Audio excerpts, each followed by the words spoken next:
What's the biggest plot twist you've seen in real life? I have a coworker, Joe. Great guy who has an equally great wife, Nina. Over the years, and even prior to meeting Joe, multiple doctors told Nina she would be unable to get pregnant on her own due to problems with her ovaries and fallopian tubes. She and Joe decided that a child-free life was okay with them. So, she and Joe married and lived happily for 12 years. When they started out, they didn't have much.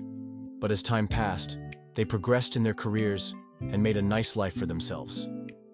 Finally, they got to a point that they were comfortable enough to buy a sports car for themselves, something Joe always wanted to do. It was the first new off-the-lot car they ever owned. Now Joe and Nina were in their early 40s at this time and figured they would just coast on into retirement.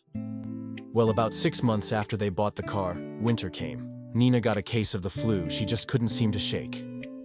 She just felt run down and nauseous, just not herself. After about 3 weeks of this, she went to the doctor. The doctor asked if there was any possibility she could be pregnant. She laughed at him and said, "I've been married for 12 years now and haven't had so much as a scare of being pregnant. Multiple doctors said it's just not going to happen for me, no way."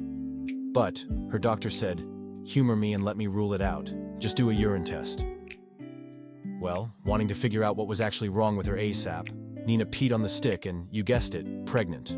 So, in their 40s and with 12 years of living just the two of them, they were expecting. After the initial shock wore off, they were actually pretty excited even though they had to sell the sports car, since a two-seater wasn't really going to work for them.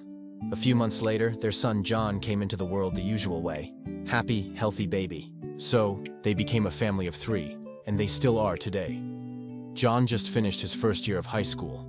Great kid and super smart too. You just never know what life's gonna throw at you.